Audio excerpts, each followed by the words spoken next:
An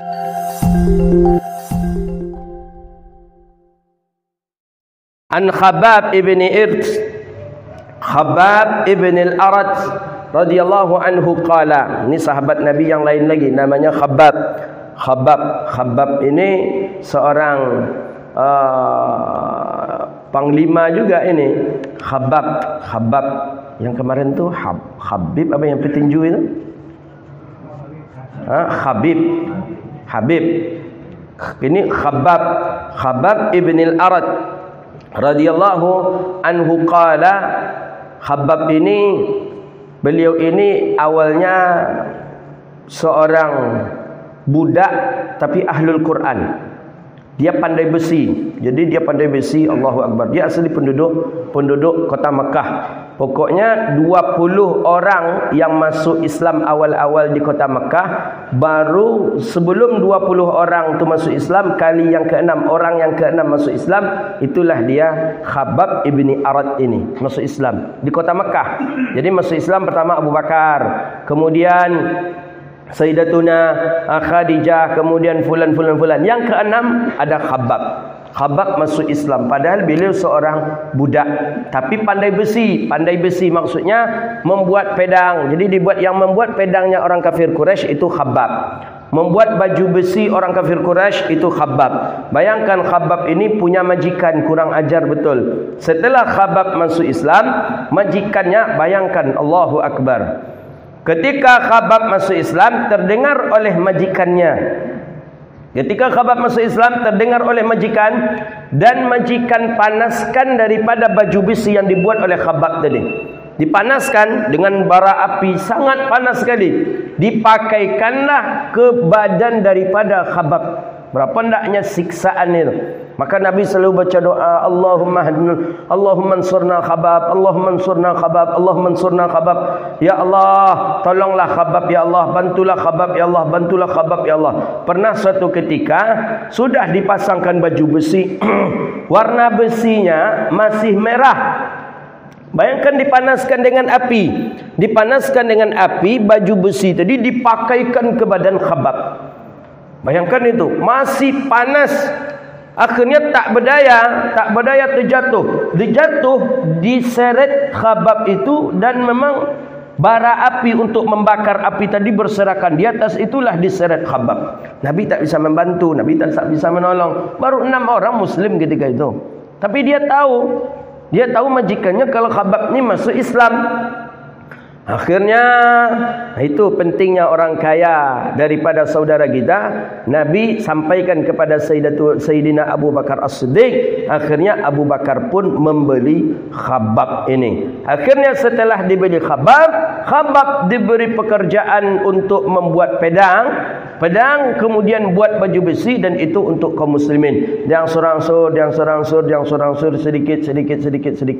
Dan akhirnya Khabbab memang orang yang pandai besi, dan Khabbab pun pandai dengan Al-Quran. Jadi Khabbab ini setiap duduk dengan Rasulullah turun Quran, akhirnya dihafal dan dia faham tentang Al-Quran. Maka Abu Bakar As-Siddiq, Sayyidina Umar ibn al-Khattab punya adik namanya Fatimah kalau tak salah. Fatimah ni yang mengajar Qurannya adalah Khabbab. Jadi kan itu asbab daripada Islamnya Umar ibn al-Khattab dalam satu kisah riwayat itu karena itu. Jadi datanglah Umar ibn al-Khattab ke rumah adiknya Fatimah. Jadi datang Umar ibn al-Khattab ke rumah adiknya. Adiknya ni sedang membaca Quran bersama suaminya, yang mengajar Qurannya adalah Khabbab. Bagus sekali wahyu tadi. Kemudian datanglah Umar ibn al-Khattab. Umar ibn al-Khattab datang, marah Umar. Kata Umar, kalian belajar apa?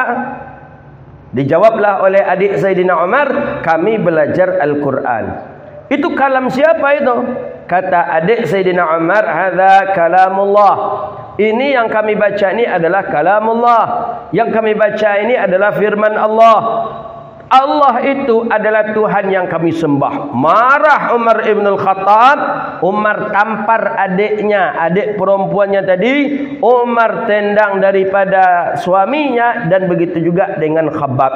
Akhirnya walaupun memang berbekas ternyata, walaupun sedikit dan sebentar saja Umar mendengar bacaan Quran adiknya, ternyata itu masuk ke dalam kalbu sanubari Sayyidina Umar. Umar balik pulang ke rumahnya, dalam perjalanan Umar galau. Adikku sudah mulai masuk Islam, adikku sudah pandai membaca Quran. Ini aku harus mencari di mana Muhammad itu. Aku akan membuat perhitungan dengan Muhammad. Tapi hati Sayyidina Umar dalam satu riwayat mulai galau.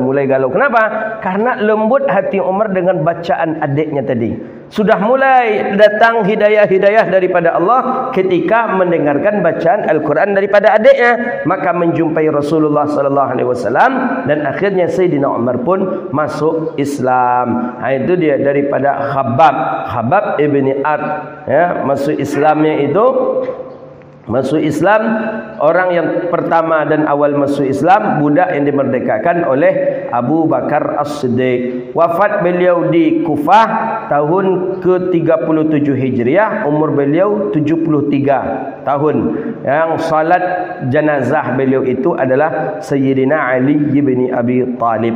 Jadi Ali bin Abi Talib lah yang mensalatkan jenazah beliau ini. Jadi namanya Khabbab ibni Arith. Itu sahabat Nabi sallallahu alaihi wasallam. Khabbab, ya, bukan Zubab. Kalau Zubab lain artinya. Kalau Zubab langau artinya. Tapi kalau Khabbab bagus. Nama anak buat nama Khabbab. Khabbab. Jangan kebab, kalau kebab lain pula lagi. Khabbab, ya, Khabbab ibni Ard. Itu sahabat Nabi yang mulia, disiksa dan akhirnya menjadi sahabat yang setia kepada Rasulullah sallallahu alaihi wasallam. Ada Khabbab, ada Juwairiyah. Tadi siapa lagi? Dah 3 nama orang-orang mulia kita sebut pagi ini. Pertama tadi siapa?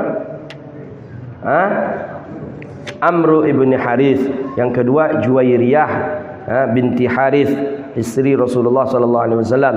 Yang ketiga Khabbab ibni Arad. Itu dia. Sampai bila terkenang nama tu? Sampai minggu depan masih tahan tak? Cuba tengok besok dulu. 3 orang mulia, di mana disebut nama orang mulia, maka turunlah rahmat di tempat itu. Orang mulia, buktinya mulia, disebut di belakangnya radhiyallahu anhu. Itu tanda dia mulia. Radhiyallahu anhuma, radhiyallahu anha, ummahatil mukminin. Orang mulia, mereka pernah berkhidmat kepada Nabi kita, mereka pernah bersalaman dengan Nabi kita sallallahu alaihi wasallam, dan yang paling penting mereka yakin dan cinta dengan Nabi kita sallallahu alaihi wasallam. Tak ada sedikit pun ragu di dalam dadanya. Tak ada sedikit pun ragu, tak ada di dalam dadanya. Bayangkan, dah dipasangkan baju besi, sudah dibakar, kemudian sudah diseret di bara api, tak sedikit pun mundur semangatnya untuk memeluk Islam. Radhiyallahu an. Orang-orang yang seperti ini, orang-orang yang selalu dikekalkan namanya di dalam hadis Nabi sallallahu alaihi wasallam. Maka tandanya mulia 2 saja. Pertama, namanya disebut di dalam riwayat-riwayat hadis. Yang kedua, ada kalimat radhiyallahu an di belakangnya. Bukan pula orang yang disebut namanya selalu untuk orang baik, tidak.